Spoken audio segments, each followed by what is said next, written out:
शालिनी भाभी की आंखों में आंसू भर आए जब उन्होंने माधवी भाभी से कहा, क्या विनोद भाई साहब की तबीयत इतनी खराब है?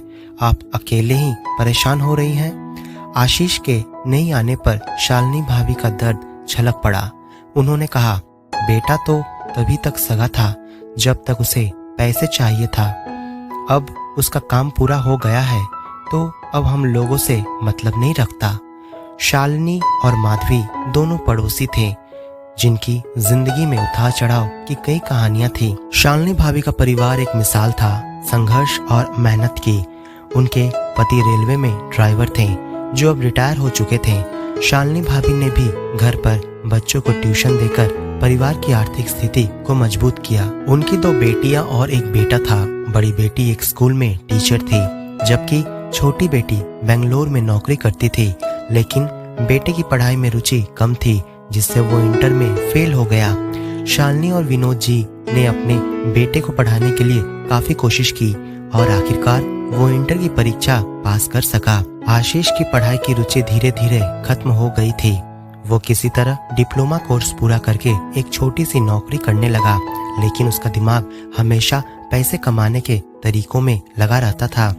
एक दिन उसने जर्मनी जाकर पढ़ने का एक आकर्षक प्लान बनाया। वहां जाने और पढ़ने के लिए 20 लाख रुपए की जरूरत थी, लेकिन आशीष को यह रकम जुटाने की चिंता नहीं थी। वो अपने माता पिता को समझाने लगा कि जर्मनी से पढ़कर अच्छी नौकरी मिल जाएगी और वो उनके लिए एक उज्जवल भविष्य का निर्माण करेगा। विनोद जी और शालिनी जी ने अपने पुत्र आशीष के लिए जर्मनी जाने का सपना पूरा करने के लिए हर संभव प्रयास किया। उन्होंने अपने पास से पैसे जुटाए, कुछ उधार लिए और थोड़ा लोन लेकर आशीष को जर्मनी भेज दिया। लेकिन आशीष के लिए जर्मनी की यात्रा एक बड़ा चुनौती साबित हुई। वहाँ की अंग्रेजी भाषा उसे समझने में मुश्किल हो रही थी। असल में आशीष का पढ़ाई लिखाई में कभी मन नहीं लगा था और जर्मनी जाने के बाद भी उसकी पढ़ाई की रुचि नहीं बढ़ी। 2 महीने में आशीष जर्मनी से वापस आ गया, लेकिन उसने अपने माता पिता को बताया कि वो कुछ दिनों की छुट्टी पर आया हुआ है और फिर वापस चला जाएगा।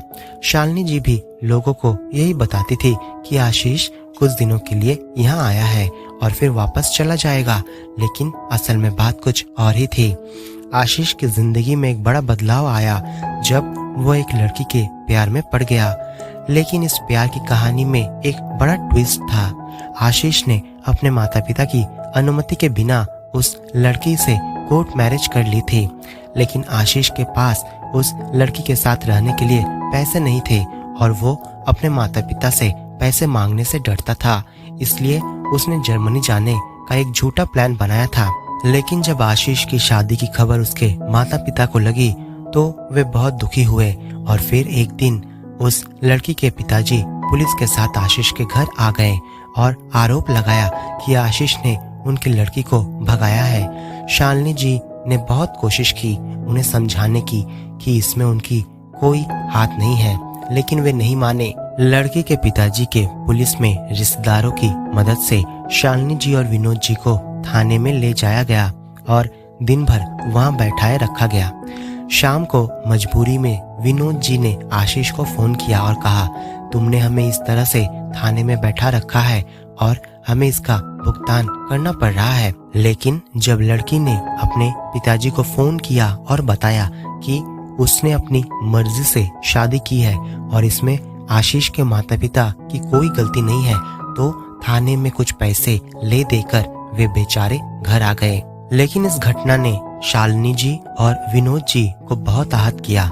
उन्होंने आशीष से कह दिया, अब हमारा तुमसे कोई रिश्ता नहीं है, तुमने तो हमें कहीं मुंह दिखाने लायक नहीं छोड़ा। 2 साल बीत गए और आशीष ने न तो घर का रुख किया और न ही कोई फोन किया। इस बीच विनोद जी बीमार पड़े, लेकिन शालिनी जी ने अकेले ही सब कुछ संभाला। फिर खबर आई कि आशीष को एक बेटा हुआ है। शालिनी जी को खुशी तो हुई, लेकिन मन ही मन में वो अभी भी आशीष से नाराज थे। 2.5 साल का समय बीत गया और फिर दिवाली का त्योहार आया। जब आशीष घर आया तो वो अपनी पत्नी और बच्चे के साथ था। उसने अपने बेटे को शालिनी जी की गोद में डाल दिया और शालिनी जी का गुस्सा अचानक से भूल गया। माँ बाप ज्यादा देर तक बच्चों से नाराज नहीं रह सकते और शालिनी जी के लिए भी यही सच था। जब आशीष की पत्नी और बेटे ने शालिनी जी के पैर छुए तो उनकी आंखें भर आई। सभी दुख और अपमान भूलकर शालिनी जी ने अपने बेटे और बहू को अपनाया। इतने दिनों तक बेटे के गम में छुप छुप कर आंसू बहाने वाली शालिनी जी के लिए पोते के स्पर्श ने अपमान के आंसू सुखा दिए। उन्हें अपने बेटे को माफ करना ही पड़ा और बहू को भी अपनाना पड़ा। आशीष की दादी ने आशीष को अपने पास बैठाया और कहा, बेटा, माँ बाप की आंखों में आंसू डालकर तुम कभी सुखी नहीं रह सकते।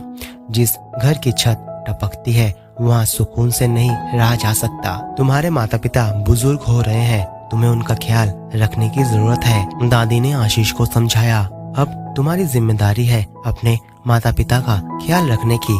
उनके पास जो कुछ भी है वो सब तुम्हारा ही है, इसलिए बेटा अब ऐसी गलती फिर न करना और अपने माता पिता का ध्यान रखो, बुढ़ापे का सहारा बनो। आशीष ने अपनी गलती को स्वीकार किया और वादा किया कि वो अपने माता पिता का ख्याल रखेगा। दादी ने कहा, अब माफ कर दो आशीष और बहू को। बड़ों का बड़प्पन इसी में है कि वो छोटों को माफ करते। जो हुआ सो हुआ, अब पोते को गले लगाओ और हंसी खुशी बचा हुआ जीवन बिताओ।